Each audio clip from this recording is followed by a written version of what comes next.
नमस्ते दोस्तों। आज सुनिए नारी का अस्तित्व।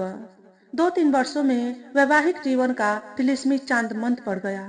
सने सने संतान की चाहत ने कुसुम की खुशियों को ग्रसना शुरू कर दिया। एक एक करके परिवारीजन व रिश्तेदार ताने कसने लगे। वह इसी की पात्र है, उसके साथ यही होना चाहिए।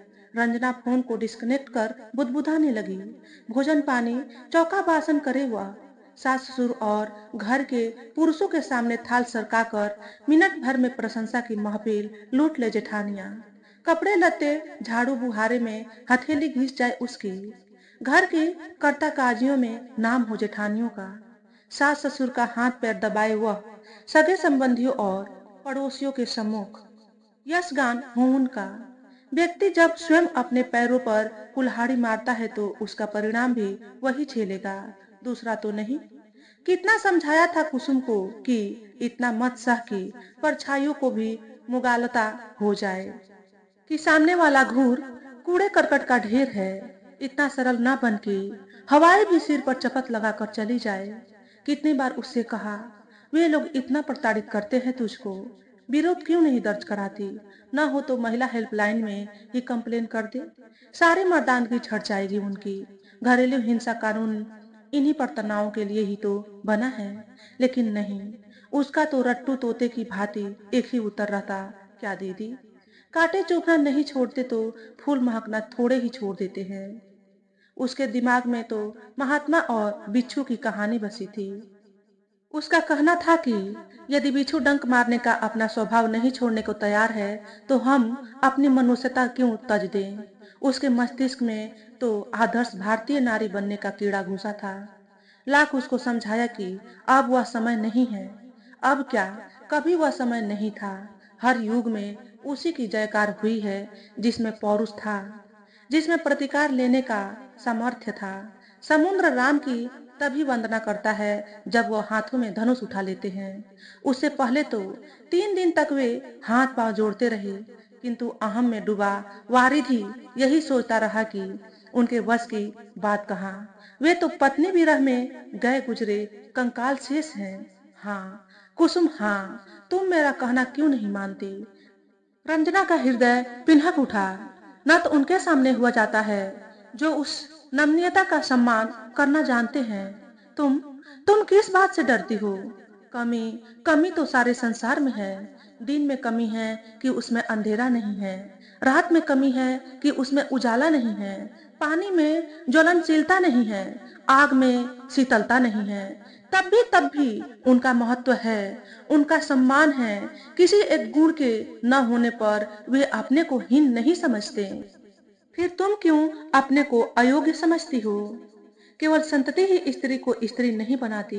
बिना फल के भी आलू सब्जियों का राजा है। गन्ना बिना फल के भी माधुर्य शिरोमणि है। और पारिजात, पारिजात तो फलहीनता के कारण ही चराचर में पूजनीय है। तो संतान, संतान नारीत्व को विस्तार देते हैं, लेकिन बिना उसके भी नारी का अस्तित्व है। विनोद बहुत देर से कपड़े पहनकर डाइनिंग रूम में तैयार बैठा था। उकताकर बोला, अजी चाय है कि बीरबल की खिचड़ी हो गई? पकती ही नहीं। उसकी आवाज सुनकर रंजना का विचार परवाह भंग हो गया। रसोई घर में बहुत देर से केतली में चाय पक रही थी। वह फोन रिसीव कर सीढ़ियों पर चली गई थी। हड़बड़ाते हुए दौड़कर आई और कप में चाय छानने लगी। खल खल खल विनोद चाय का प्याला उठाकर चाय पीने लगा। सुड़ुप सुड़ुप। क्या हुआ? किसका फोन था? चाय का घूंट लेते हुए उसने पूछा। मम्मी का। वही कुसुम के ससुराल वाले उसको फिर से प्रताड़ित कर रहे हैं। पापी हैं सब। मैंने तो विवाह के पहले ही उनकी सीरत भांप ली थी। मैंने मना। रंजना ने एक उष्णा दृष्टि उसके चेहरे पर डाली। चाय के चक्कर में पहले से ही ऑफिस के लिए देर हो रही थी, इसलिए बात अधूरी छोड़कर विनोद चुपचाप बाहर निकल गया। रंजना के हिस्से की चाय बाकी थी। कप उठाकर उसने होठों से लगाया, किंतु 2 घूंट सुड़कते ही उसका मस्तिष्क विचार के दूसरे भंवर में डूबने उतराने लगा। कुसुम करे भी तो क्या? कहना आसान है, लेकिन पुरातन से बंधी बधाई मर्यादाओं से बाहर निकलना इतना सरल भी तो नहीं है। ससुराल से वह पीहर चली जाए तो क्या उसकी बंध्यता का कलंक धुल जाएगा? क्या वहाँ भावजे, अड़ोसी पड़ोसी, रिश्तेदार उस पर ताना नहीं कसेंगे? मात्र स्थान बदलने से सोच की संस्कृति तो नहीं बदल जाती। मस्तिष्क तो सबका एक ही पूर्वज से उत्पन्न हुआ है। सोच का उद्गम तो सब में, सब जगह एक ही है। बस अंतर है तो अपने और पराये का। नियमों अथवा मान्यताओं से यदि किसी स्वजन का अहित होता है, उस क्षण व्यक्ति क्रांतिकारी सोच वाला हो जाता है। परंतु स्वजनों से आंख हटते ही विचारों को फिर वही रूढ़ियां जकड़ लेती है। अपनी संस्कृति और परंपराओं के नाम पर हम पुनः उसी संकीर्णता से ग्रसित हो जाते हैं। पीहर चली जाए कुसुम तो क्या पापा में सामर्थ्य है सुकून से प्राण त्यागने का? भावजों के उलाहनों से मम्मी उसे महफूज रख पाने में समर्थ है। कुसुम को मायके में रख लेने से भैया की ऊंची नाक न कट जाएगी। नहीं नहीं, वहां तो अधिकारों का अगला महाभारत छिड़ जाएगा। मर्यादाओं की चूल्हे हिलने लगेंगी। जिसको नियंत्रित करना मम्मी पापा, भैया भाभी किसी किसी के बस में नहीं होगा। चाय समाप्त कर रंजना ने कप ले जाकर वह बेसिन पर रखा। वहां पहले से और भी जूठे बर्तन पड़े थे।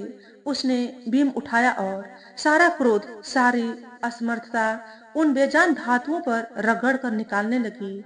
कुसुम का विचार एक बार फिर कौंध गया मस्तिष्क में। जीवन नरक हो गया बेचारी का। समूचा ससुराल सम्राटों की भांति आज्ञा देता है और वह चेरी की तरह दौड़ दौड़ कर सबका काज निपटाती है। सुबह अखबार उठाते ही ससुर चीखते हैं, कुसुम मेरी चाय।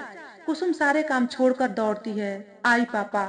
मेरी दवा कहाँ मर गई?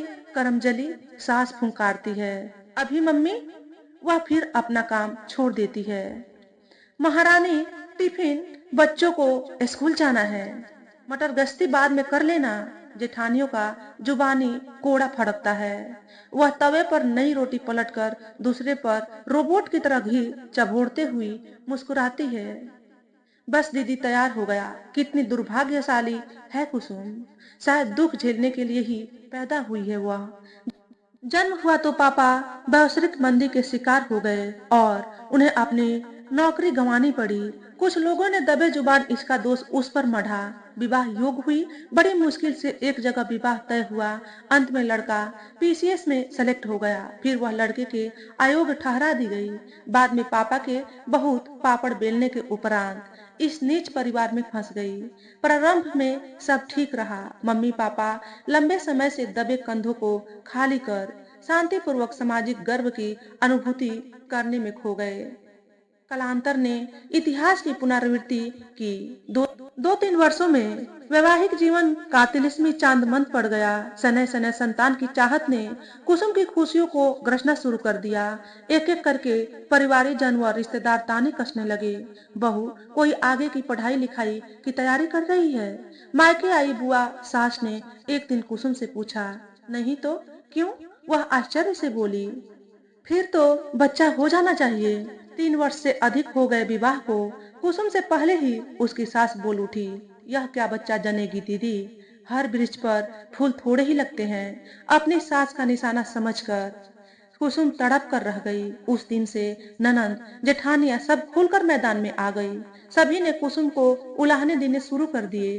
बांझ, बंध्या, निपुत्री जाने कितनी उपमाएं उसका सत्कार करने लगी। अपने बच्चों को सभी उससे दूर रखने लगी। एक दिन कुसुम जब बड़ी जेठानी के लड़के को भोजन करा रही थी, दरवाजे के उस पार छोटी जेठानी ने उनसे कहा, दीदी बच्चों को उसके हाथ का खाने से मना कर दो।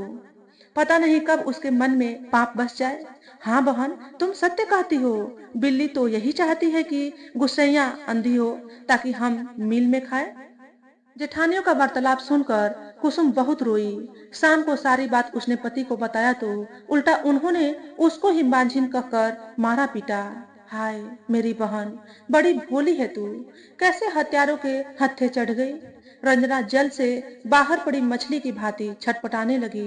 कितनी सहजता से सारी पीड़ा पी लेती है कुसुम। कितना सरल है दर्शन उसका। कितनी आसानी से उस दिन स्त्रियों की दुर्दशा के लिए ब्रह्मा को दोष मुक्त कर दिया था उसने। मायके में सहेलियों की महफिल थी, वे दोनों बहनें भी जुटी थी। स्त्री पुरुष के गुण अवगुण, समानता असमानता पर चर्चा हो रही थी। होते होते स्त्री पुरुष के सुख दुख पर चर्चा की सुई अटक गई। पुरुष की तुलना में स्त्री को अधिक पीड़ा झेलनी पड़ती है, और नहीं तो क्या। माहवारी, गर्भ, प्रसव आदि कितने भयानक और मृत्यु तुल्य दर्द केवल हम स्त्रियों को झेलने पड़ते हैं। परमपिता ने स्वयं ही महिलाओं के साथ अन्याय किया है। सब जगह से घूम फिर कर अंत में सखियां ब्रह्मा को कोसने लगी। तभी बड़ी विनम्रता से कुसुम ने कहा, विधाता दोषी नहीं है। सभी उसका मुंह ताकने लगी। वह आगे बोली, ब्रह्मा ने पहले नर और मादा बनाया, फिर सुख और दुख बनाया। सुख दोनों में बराबर बांट दिया, रह गया दुख। सोचा कि शायद इसे भी स्त्री पुरुष बराबरी से बांट लेंगे। बाद में पुरुषों ने इस साझेदारी से मना कर दिया। परमपिता के सामने दुविधा खड़ी हो गई। उन्होंने याचक दृष्टि लिए स्त्रियों की ओर देखा। स्त्रियों ने पुरुषों के हिस्से की भी पीड़ा स्वीकार कर ली, इसलिए हम विधाता को दोषी नहीं कह सकते। सहेलियों ने प्रतिवाद किया, यह मनगढ़ंत कहानी है। इसे सही मान ले तो भी विधाता ने धोखा दिया है हमें, क्योंकि वे भी थे तो पुरुष ही। उन्होंने चालाकी दिखलाई, मर्दों की तरह चापलूसी में दो चार शब्द सहनशीलता की प्रशंसा में कह के स्त्रियों को सदा के लिए अपने जाल में फांस लिया। वह खिलखिलाकर हंसने लगी। हंसती हुई बोली, यार, जिस बात पर अपना कोई नियंत्रण नहीं, उस पर सोचने या कोसने से क्या लाभ। सखिया उसकी प्रति उत्पन्नमति और सहृदयता की कायल हो गई। रंजना ने वॉश बेसिन से धो पोंछकर बर्तन किचन में रखा। अमूमन इस समय तक वह खा लेती थी, किंतु आज उसका मन न हुआ। बहन है न सगी, मिल ही न जगत सहोदर। मन हल्का करने के लिए वह सीढ़ियों से चढ़कर बालकनी में चली गई। वहां भी मन शांत न हुआ तो जाकर बेड पर चादर से मुंह मूंद कर लेट गई। परंतु कुसुम पर हुए अत्याचार ने आज उसका पीछा नहीं छोड़ा। संकष्टी चतुर्थी के दिन कैसे उन लोगों ने उसको रुलाया था। साय गोधूली के उपरांत सास और जेठानियां आंगन में तिल भून रही थी। भोजन तैयार करके बच्चों को खिलाने के बाद कुसुम भी उनके पास पहुंच गई। जेठानियों को गरम तिल में गुड़ को मसलती हुई देखकर वह भी हथेलियों से गुड़ मसल कर उसके चूरे बनाने लगी।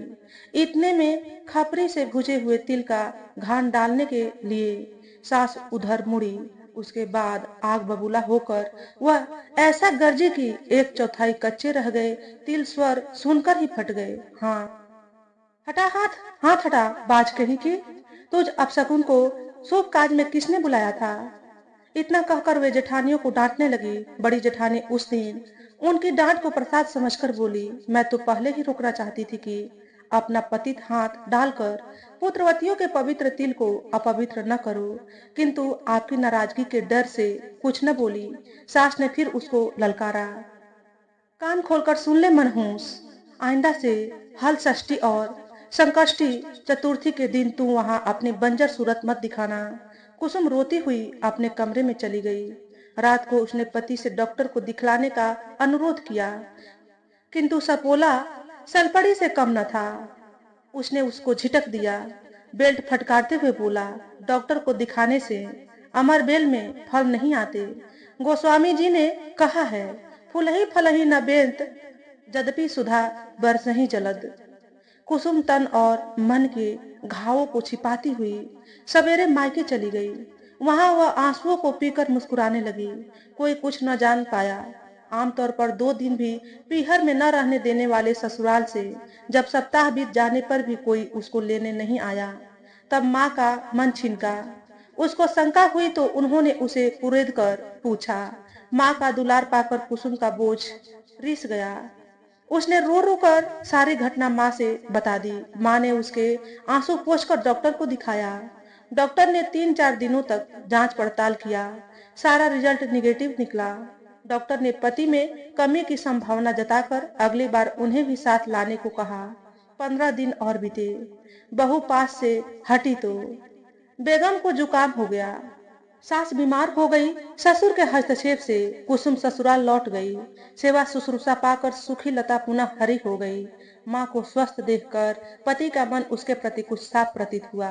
उचित अवसर जानकर पति से कल उसने एक बार पुनः डॉक्टर को दिखलाने को कह दिया। बस इस बात पर पति का नाकाम पौरुष जाग उठा। बूढ़ी घोड़ी पर लाल लगाम लगाना दीनता छिपाने का समाज का सबसे पुराना नुस्खा है।